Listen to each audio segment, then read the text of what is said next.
Hi, my name is Morgan Walton, and this is my Module 4, Understanding My Community for Park Elementary. A little bit about my district. We are a Title I district, 76% economically disadvantaged, and 17% ESL. My school is a pre-K through second grade building.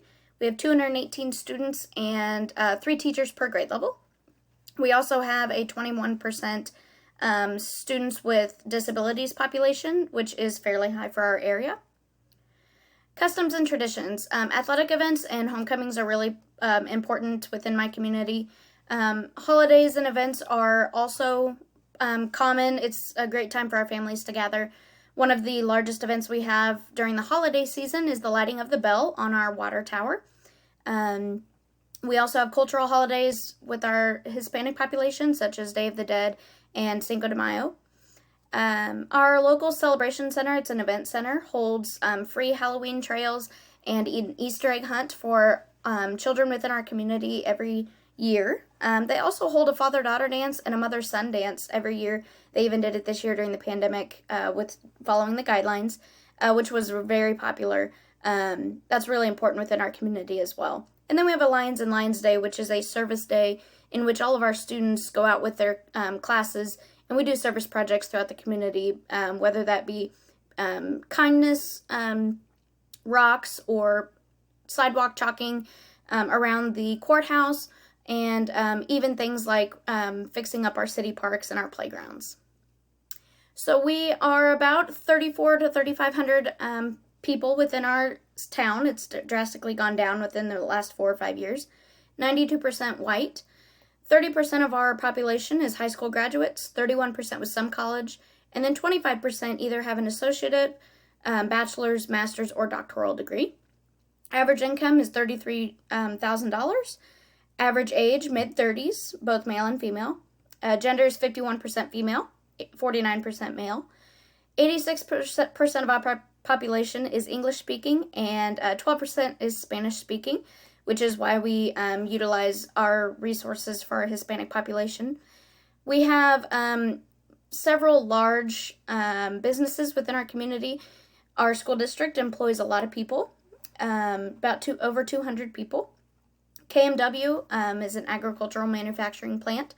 We have several feedlots around our town, which also employ a lot of people. 2 salt plants, as underneath Lyons is a large salt mine. An ethanol plant, JCAM Chemicals, employs a lot of people. Cal-Maine is a chicken farm. And then we also have our district hospital, which employs a lot of people. Average poverty rate is 14.6%, and 64% of our population is in the labor force. We do utilize social media a lot within our district. We do have a Facebook page, and then our superintendent uses his Twitter as our district's Twitter page. So a lot of people rely on our Facebook page to gain information.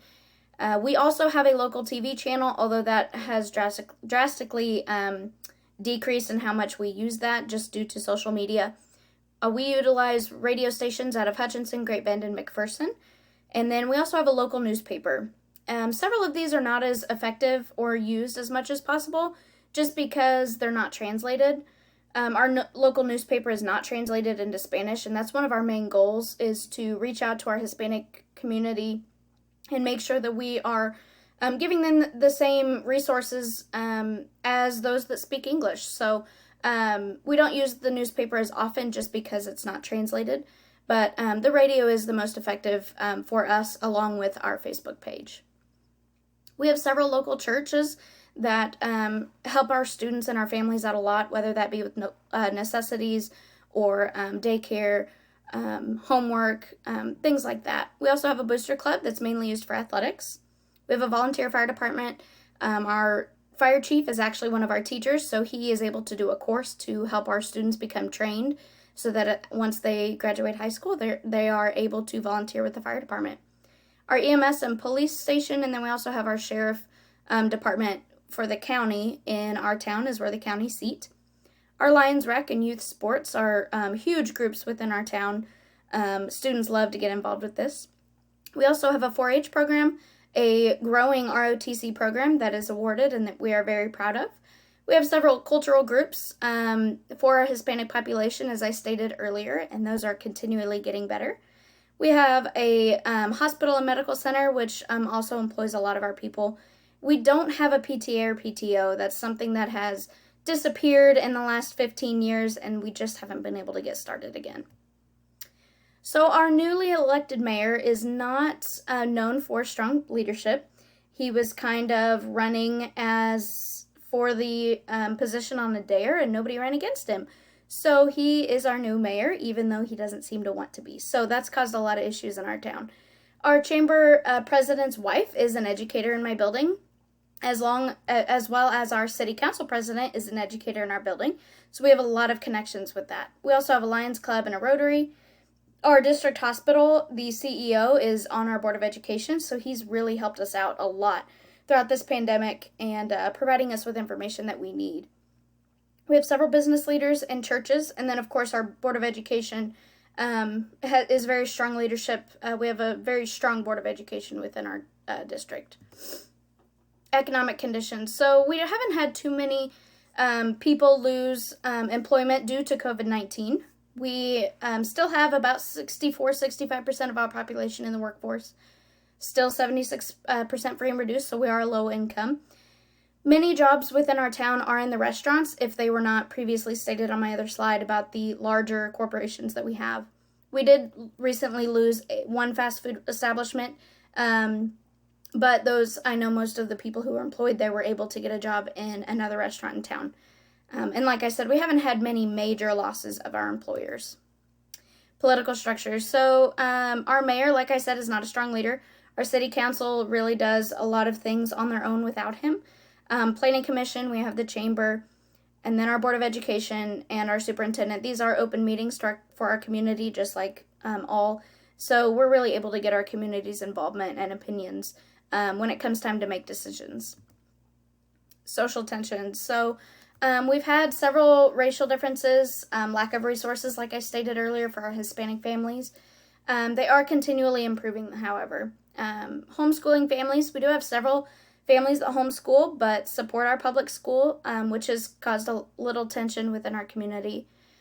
We do have several people who favor athletics over academics, and that's been a struggle this year as our athletics have had to work around the pandemic.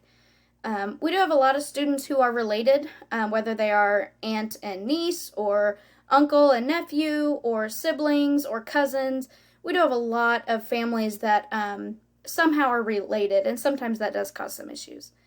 Our local sheriff, county sheriff election caused a lot of tension, as we had people very passionate about their candidates, which is just fine. We did have a recent shooting within our town in which one of our police officers and one of our teachers was shot.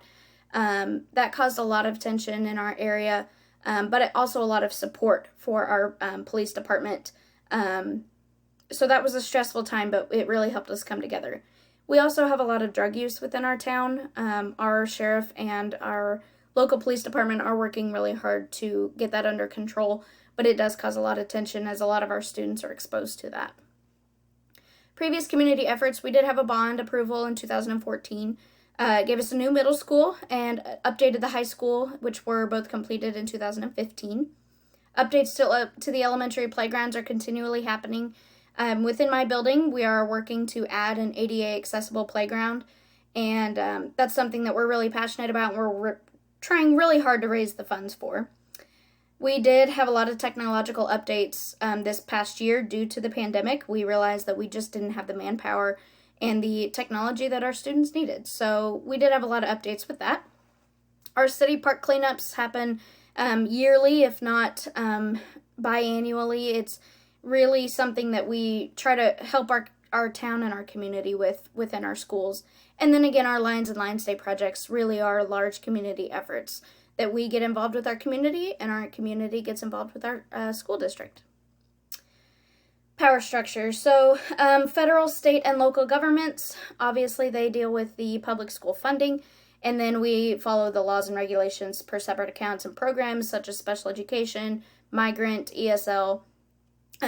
So our community leaders really help us out when we are looking towards different programs, or when we are working on, such as my school is connected to the city park. So if there's things that we need, we work with the community and the city council to kind of combine our efforts and our funding to get things accomplished, such as a new playground. And then our school leaders, Board of Education, Superintendent, followed by the building leaders, they really work hard to ensure that our students and our teachers have everything that they need. Multicultural issues. We don't have too many cultural issues, just the few that I already stated earlier. We do translate every document that we send home into Spanish so that we are ensuring that we don't have those cultural divides.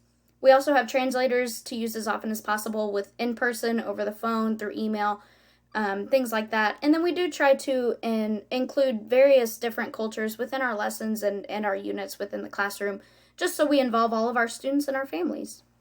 Our dress code does not state anything specifically due to different cultures, but it was stated that those would be addressed if they occurred. Public opinion. We have surveyed our community members, parents, and our students throughout our Kansas redesign process. That's really helped us to gain knowledge about their opinions and how they feel about our schools, what needs to improve. That was one of the best things we ever did, and I highly encourage other schools to do that as well. It also helped our community to feel really connected. We also have site council for every building that our community is involved in. And then what should be done to increase the public understanding and support and participation? Invite them within the schools. Communicate with them consistently. That was one of our biggest downfalls that we're constantly working on with our community is communication. Reaching out to the community, seeing what we can do to help them, and then also service projects to get our students really connected with our community. So here's my standard correlation, relevancy statement, and personal reflection. It is also in my post, so I'm not going to read over those. And then these are my references. I did use the Kansas report card for my school district and the world population for our town, which were really helpful resources. Thank you.